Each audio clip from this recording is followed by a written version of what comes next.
सोनम के मंगलसूत्र ने सुलझाई राजा की मर्डर की गुत्थी। टीवी9 भारतवर्ष के पास एक्सक्लूसिव जानकारी, जहां सोनम ने होटल में मंगलसूत्र छोड़ दिया था। पुलिस को सोनम के बैग में मंगलसूत्र और अंगूठी भी मिली। मंगलसूत्र ही सोनम के खिलाफ पहला सबूत था।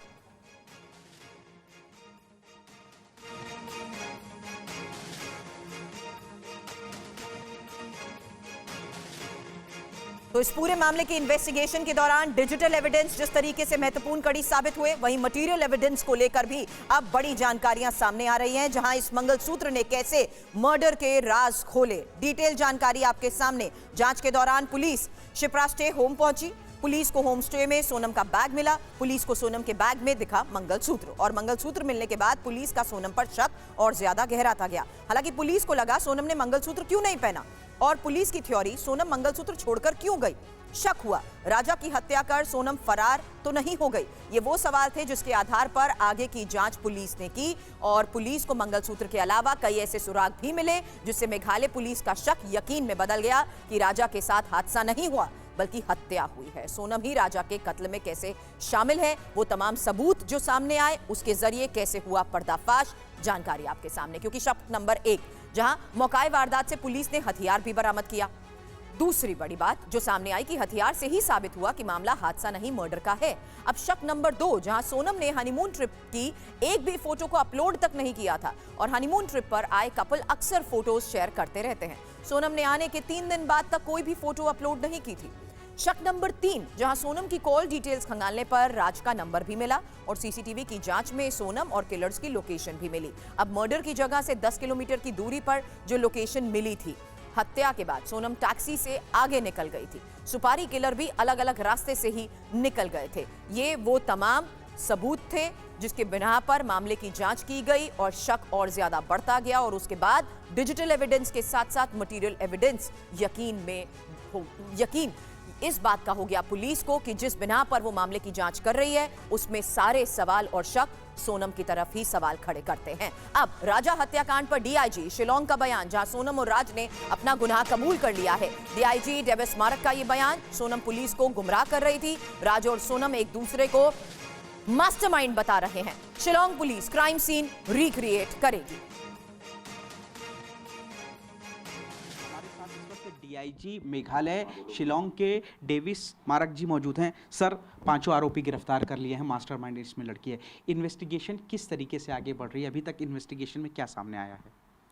देखिए, आप मास्टरमाइंड लड़की है, ये बात अभी हम लोग मतलब कंफर्म नहीं कर सकते, क्योंकि जो लड़की ने बताया है कि वो राज मास्टरमाइंड है, राज बता रही है कि लड़की मास्टरमाइंड है। तो अभी इसको पूछताछ के बाद ही हम लोग उसको कंफर्म कर सकते हैं। सर, तो क्या जो पुलिस ने पूछताछ की है, ये दोनों एक दूसरे पर आरोप लगा रहे हैं, हत्या में शामिल होने की बात कह रहे हैं? हाँ, बिल्कुल। वो मतलब हत्या में शामिल है, इसका बारे में वो लोग ने मान लिया है। लेकिन कौन मास्टरमाइंड है, इसका बारे में वो लोग एक दूसरे को मतलब ब्लेम कर रहे हैं। अच्छा सर, शुरुआत मर्डर की किसने मतलब प्लानिंग की थी? क्या ये बताया, सोनम ने कबूल किया कि उसने किया, या फिर वो राज के ऊपर आरोप लगा रही है? यही मैं बता रहा था, ये प्लानिंग की बात है। वो मतलब दोनों एक दूसरे को ब्लेम कर रहे हैं। इन्वेस्टिगेशन में आपने 5 आरोपियों को पकड़ लिया। कौन कौन से इंपॉर्टेंट क्लूज थे या एविडेंस थे पुलिस के हाथ लगे जो काफ़ी इंपॉर्टेंट साबित हुए पुलिस को इन आरोपियों तक पहुंचने में? देखिए, हम लोग ने जब वो लोग को पकड़े थे, हम लोग ने काफ़ी टेक्निकल इन्वेस्टिगेशन किया। बेस्ड ऑन टेक्निकल इन्वेस्टिगेशन हम लोग ने वहाँ तक पहुँचा है, और वो लोग ये आरोपी को हम लोग ने अरेस्ट किया। अच्छा सर, क्या कुछ मुश्किलें भी आई इस दौरान आरोपियों तक पहुंचने में, या फिर उनको पकड़ने में, पहचान करने में? हाँ, इनिशियली हम लोग को पता नहीं था कि ये मर्डर था, ये कुछ एक्सीडेंट था, ये क्या केस है, किडनैपिंग केस है, हम लोग को पता नहीं था। और इनिशियली में हम लोग को बहुत सारे प्रेशर थे, क्योंकि बहुत सारे नेगेटिव ये news reports, social media comments वगैरह वगैरह वो चल रहा था, और फैमिली मेम्बर्स भी हम लोग को बहुत प्रेशराइज कर रहे थे।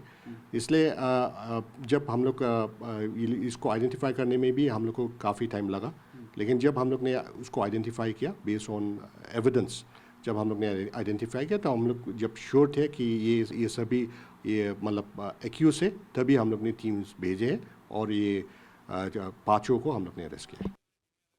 और राजा के मर्डर पर पुलिस सूत्रों से बड़ी खबर सामने आई है, जहां राजा की हत्या के बाद सोनम ने एक टैक्सी को हायर किया और टैक्सी से ही सोनम शिलोंग से गुवाहाटी गई। अब पुलिस उस टैक्सी ड्राइवर की तलाश में जुटी है और बताया जा रहा है कि सोनम गुवाहाटी से ट्रेन के जरिए इंदौर पहुंची थी।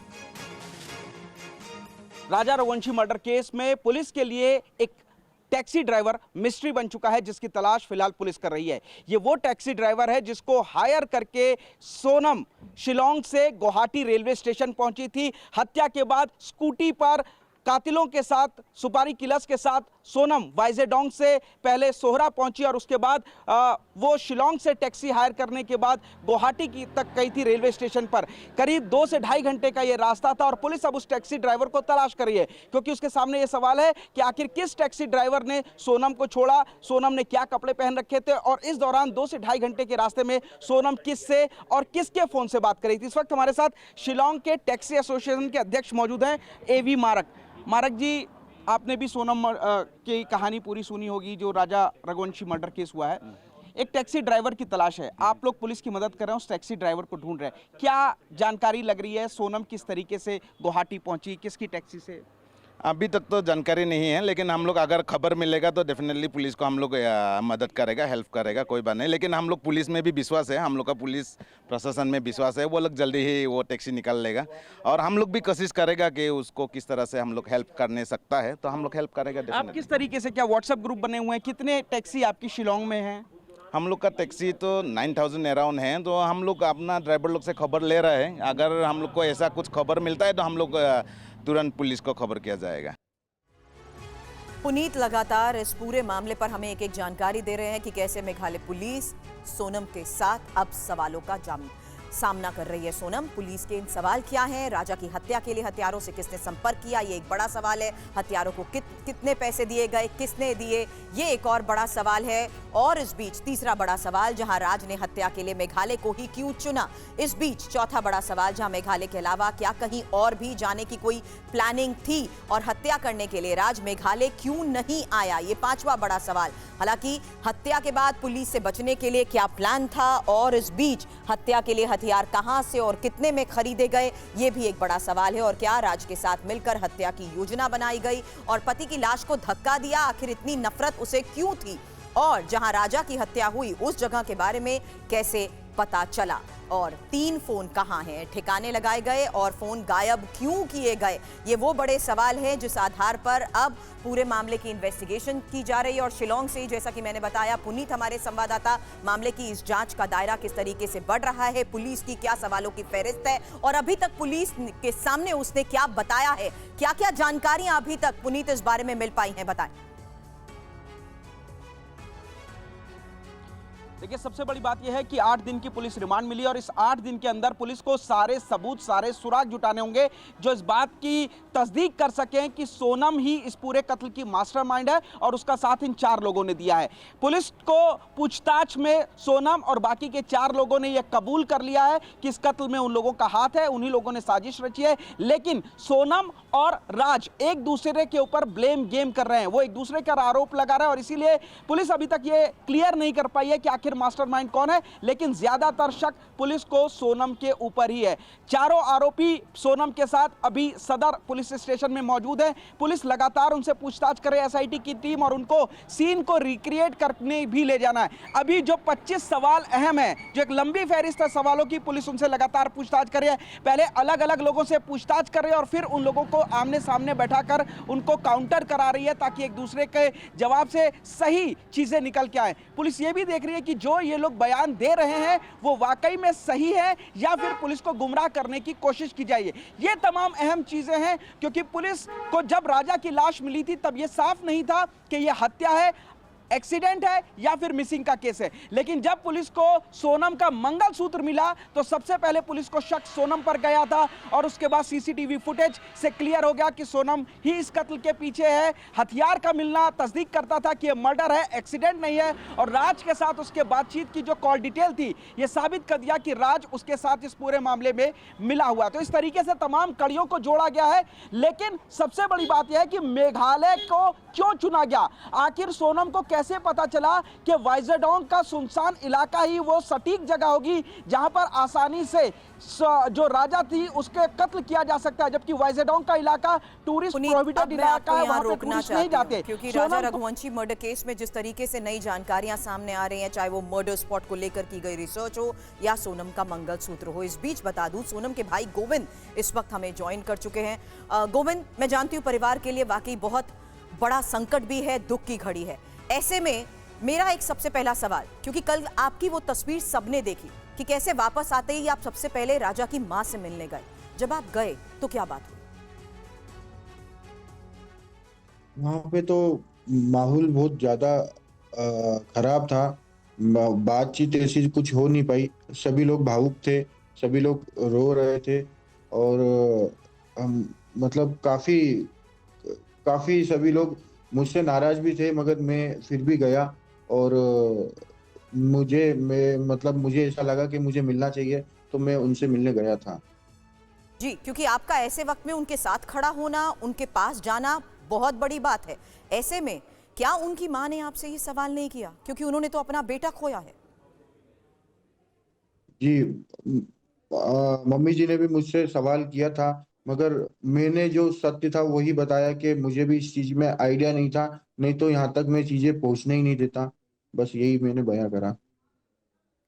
अब एक सवाल उस आधार पर, क्योंकि अभी तक की जांच जी। में राज और सोनम को आमने सामने बिठाकर भी सवाल जवाब किए जा रहे हैं।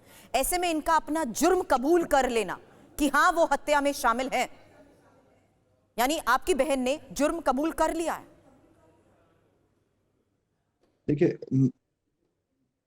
देखिए उसका तो मुझे अभी कोई भी ऐसा आइडिया नहीं है, क्योंकि मुझे कोई भी इंफॉर्मेशन मिल नहीं रही है। आप लोगों के थ्रू ही इंफॉर्मेशन मिल रही है। और सोनम ने जुर्म भले ही आज या कल कभी भी कबूल करा है।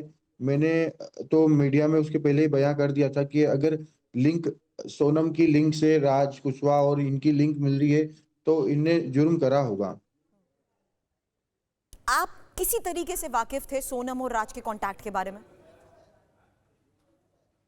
नहीं, एक्चुअली क्या है कि जैसे पुलिस वालों ने जिस हिसाब से जांच करी और क्लू निकाले हैं, कंटिन्यू इनकी चैनलें बनती जा रही, इसलिए मुझे परफेक्ट हुआ कि ये इनका हाथ होगा। और आप जब गए थे तो आपको पुलिस ने वहां क्या बताया था? काफी दिन आप वहां पर रहे, जाहिर सी बात है पुलिस ने कुछ फैक्ट्स आपके सामने भी रखे होंगे ना?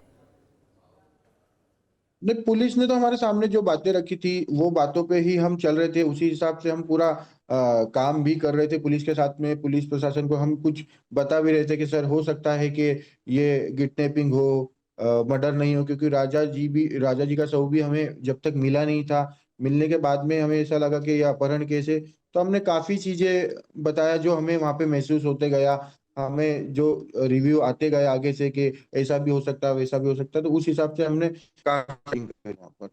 एक आखिरी सवाल कर रही हूं, क्योंकि पुलिस की मौजूदगी में आपकी ज्यादा देर तो अपनी बहन से बात नहीं हो पाई थी, लेकिन जो बात हुई थी वो जी। क्या थी? वो देखिए 2-3-4 मिनट की कोई बात नहीं हो पाई ऐसी, 1 आध मिनट ही बात हुई थी। 3-4 मिनट तो हम सिर्फ मिले थे और उसमें सिर्फ नॉर्मल सी बात हो पाई थी कि मैंने उससे एक ही चीज पूछा था, क्या तूने मतलब ऐसा काम करा है? तो उसका वहां पे मना था कि नहीं मैंने भैया ऐसा काम नहीं करा, मुझे पहले इनने राजा को मार दिया है और उसी के बाद में मुझे भी मार के ये यहाँ पे लेके आ गए और मुझे यहाँ पे लाके छोड़ दिया। कौन लाए? तो वो किसने सॉरी मारा? ये राज के जो दोस्त उन थे, मतलब वो बताया नहीं, मैंने पूछा भी नहीं उससे नाम कि किसने मारा, क्योंकि मुझे जब तक ये सब चीजें क्लियर हो चुकी थी तो मैं ज्यादा डीपली पूछ नहीं पाया। और काफी लोग भी सामने थे और मुझे ये भी आइडिया था कि उसको कुछ पता नहीं है तो वो बताएगी तो नहीं, क्योंकि वो मीडिया से काफी दूर थी उस समय तक, वो कस्टडी में थी और उनको पता भी नहीं था कि हम लोगों को इतनी चीजें पता चल गई है, इतने उनके चीजें खुल गई है, ये चीजें उसका अनुभव भी नहीं था। तो उस हिसाब से मुझे लगता है कि वो झूठ बोल रही थी। आप कह रहे हैं झूठ बोल रही थी और उसने सीधे ये बोल दिया था कि राज और बाकी आरोपी हैं, इन्होंने ही मुझे भी मारा है, मतलब वो विक्टिम है। नहीं, लेकिन मुझे नाम भी नहीं बताया कि राज है कि आरोपी है, बस अच्छा। उन्होंने ये बोला कि मुझे इन लोगों ने राजा को उन लोगों ने मार डाला है हाँ। और उसके बाद में मुझे भी मार के बेहोश करके यहाँ पे लाके छोड़ दिया है। मैं बहुत दिन से इनकी मतलब इतने दिन वो कस्टडी में थी, ये उसने आपको बताया, जो 15, 16, 17 दिन वो गायब थी। तो जी जी।